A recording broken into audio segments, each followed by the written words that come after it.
Well, hey, everybody, welcome back to another episode of the YouSchool podcast. And it is a new year, new me. I'm actually part of the new me is I'm wearing glasses now because I can't see anything anymore. But if you're watching this on YouTube, which, by the way, if you're listening to this, we do have these episodes on YouTube, which I know some teachers and coaches have been using these episodes to watch like in a homeroom. And this episode's a special one because we took a couple weeks off at the end of 2022. Now it's 2023. And I honestly feel like a renewed focus for what we're doing and how to support adults, parents, and educators and coaches for how to support kids in designing lives that matter. So more resources coming this year, new offers, new ways for you to grow and get the tools that you need to support the kids that you care about, which is what we are all about with YouSchool. Okay, so New Year, New You. What we're talking about in many ways is this idea of New Year's resolutions, which I think I've tried to do every single year with my kids. And now I have two of them teenagers, 16, 14, and 9.5, and try to have these conversations with them around the turn of the year of what are you hoping for? What do you want to do next year? And typically the conversations go like this. I don't know. Nothing. Or really superficial things like, I want to go skiing more. I want to surf more.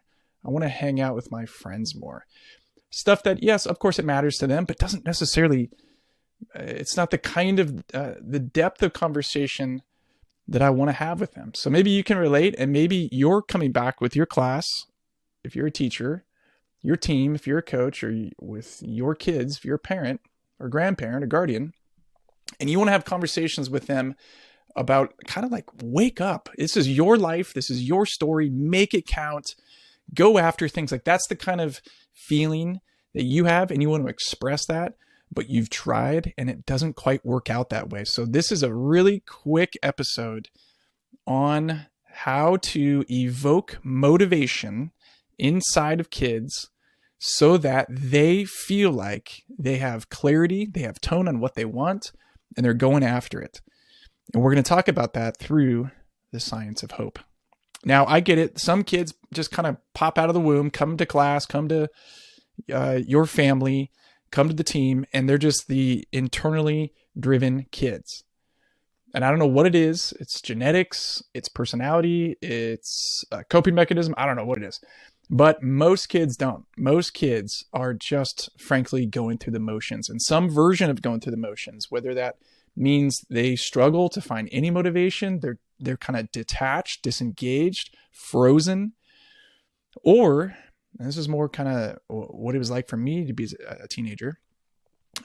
What many students are just kind of like getting through it. They're doing what's expected of them. They're showing up. They're raising their hand when they need to. They're getting the grades that doesn't make anybody worry or wonder how they're doing, and they just get through it. That's, I think, most kids. But what we want to actually unpack and uncover and look at is this lens of motivation. Because I think a lot of times kids, as we talk to them, as I talk to them, as I examine my own story, a lot of kids feel like life is just happening to them. Or maybe another way to think about it is that they're a character in someone else's story. It's my parents, it's my coach, it's my teachers, it's my peers. I'm just reacting. I'm just responding. I'm just playing a part.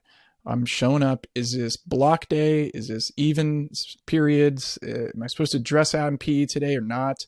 What time is practice? What time is the game? Where's the tournament? What do I need to pack? It's just that sort of vibe. It's that sort of just kind of, I'm just going through it. And sometimes a lot of kids feel like even if they do try, their future is already predicted. They look at older kids and realize it doesn't matter if I try harder. The coach only plays his favorites. It doesn't matter if I get better grades. I know 4 kids who last year didn't get into name the school. It doesn't matter how good of scores I get in ACT or SAT. I know about the kids who didn't get a scholarship because they didn't have some sort of advantage that I don't have. So, That's nothing could be more demotivating to feel like I cannot change my situation. It doesn't matter what I do. And even if I were to give more effort, it also wouldn't change the arc of my story, the trajectory of where my life is going. That is a bummer, a major bummer. And what we're actually talking about is hopelessness. And I don't mean hopelessness in that sort of Pollyannish, it's not the emotion of hopelessness. It's more the state of hopelessness. It's not like, oh, are you bummed out? Not that kind of hopelessness, but this kind of miserable experience of being hopeless, where you feel like no matter what I do, it's not going to change anything. I cannot see a different future. I cannot see a different reality than the reality that I'm living.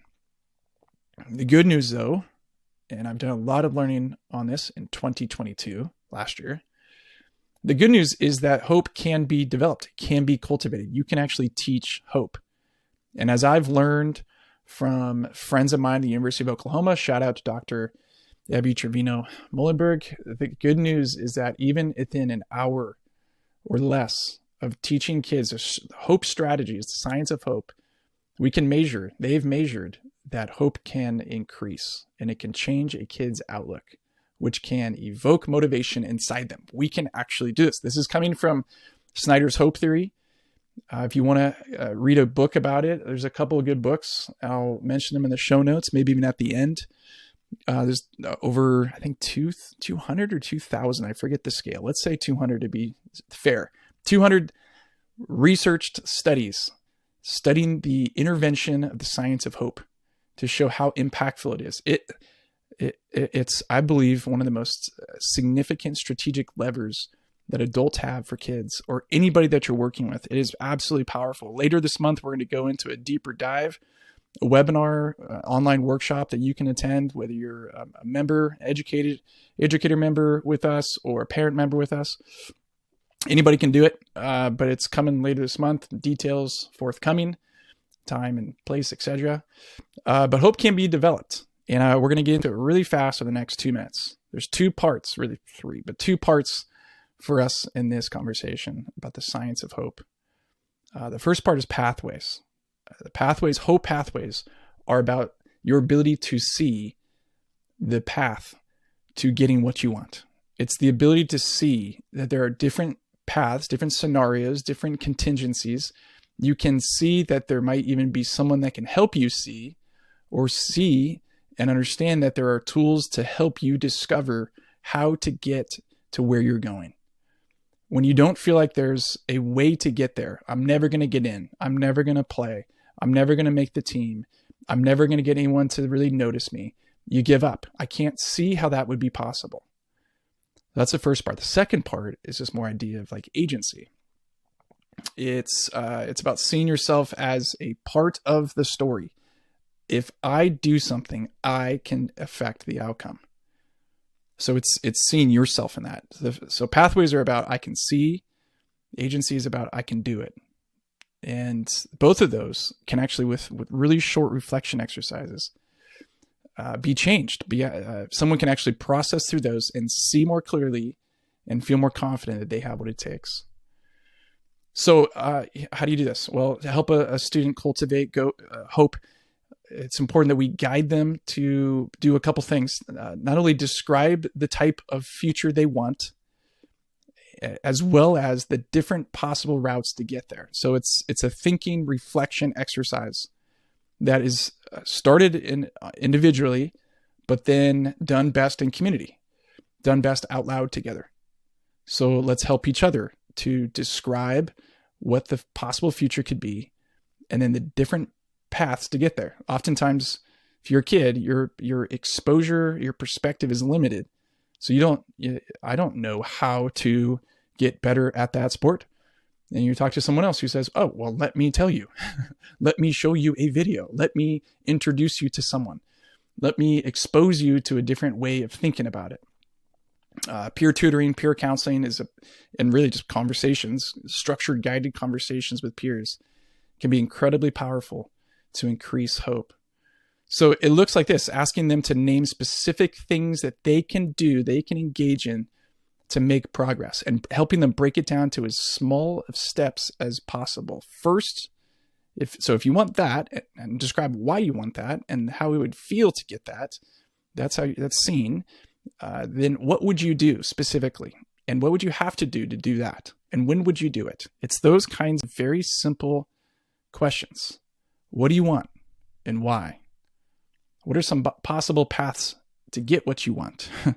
What are the next 2 to 3 things that you can do and will do to move forward?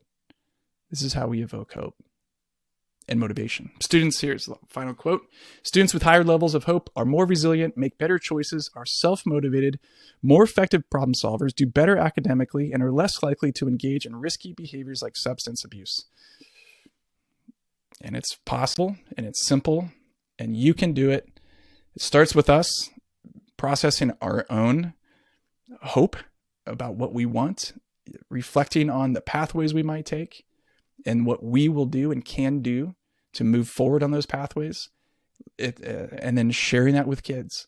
It looks like us carving out the time and space to intentionally lead them in those discussions, whether you're a math teacher, history, lacrosse coach, mom, uncle, big brother, youth pastor, whatever you're doing. Say, I'm going to do this time and carve out time. I'm going to ask kids to process, ask them to share why, and then walk them through the process of doing this. Again, we'll have a webinar later this month that goes deeper in, but don't just say, hey, New Year's resolutions, and they say, I don't know, or something really fluffy. Let's actually help kids imagine a future and how they can be the agents and authors of a better future. We'll be back next week with another episode of the YouSchool Podcast. Hey, thanks for joining in on the YouSchool Podcast. We'd love to share with you the resources available on our website at theyouschool.com. Not just articles, ebooks, worksheets, and other podcast episodes, but specifically, you should know about a free course we have available called the Real Me course. It's digital, it's interactive, and it'll guide you to get clear about who you are and the great story you could tell with your life. So go register for a free account and get started on the Real Me course today at theyouschool.com. That's theyouschool.com.